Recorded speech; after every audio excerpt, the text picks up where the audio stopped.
Okay, let's start with a brutal truth. College football is a game of inches, but sometimes it's the inches between players and the sideline that matter most. Take Tennessee's linebacker core right now. They're dealing with a season-ending injury to Jaedon Harmon, a freshman who looked like he was about to break out. But wait, there's also Arion Carter missing 2 games over a $427 flight?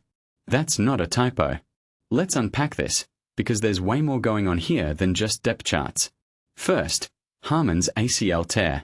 Look, I've watched enough college sports to know how devastating this is for a young player. He was a freshman making an impact, tying a season-high tackles in the bowl game, getting that half sack. But here's the thing, when you're a 5-star recruit from Georgia, everyone expects you to be a superhero. And when you go down in practice, not even a game. That's the kind of twist that makes you question how teams manage player safety. Personally, I think we don't talk enough about how freshmen get pushed too hard, too fast. They're still kids physically, and the grind of college ball can be brutal. Now, Arion Carter's suspension. The NCAA hit him with a 2-game ban because he took a free flight during the NFL draft process? Let me get this straight. He accepted a flight worth less than a used car down payment, paid it back, and still got suspended? Meanwhile, programs routinely spend millions on facilities and perks. What's the logic here? From my perspective, this highlights how outdated the NCAA's amateurism rules are. They're clinging to this idea of no benefits while everyone knows the system is broken. And Josh Heupel, Tennessee's coach, straight up disagrees with the punishment. That tells me the real fight isn't just on the field, it's between coaches and the bureaucracy holding players hostage. But here's the twist, Tennessee's linebacker depth is deep. Like, absurdly stacked. They've got veterans like Amore Campbell and Jeremiah Tellender ready to step up. Their coach, William Inger, even said leadership is the priority, not just stats. That's interesting because it flips the usual narrative. Teams usually panic when losing players, but UT seems calm. Why?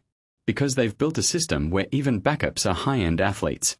But wait, does this also mean younger players might get buried? If Harmon comes back, will he even get the same shot? There's a paradox here.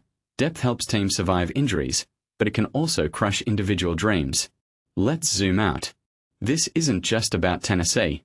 It's about how modern college football balances player welfare, archaic NCAA rules, and the arms race for talent.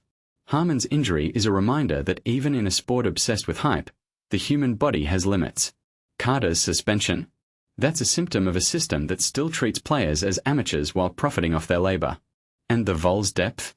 It's a luxury, but also a problem. How do you keep everyone engaged when the bench is loaded? So here's my closing thought.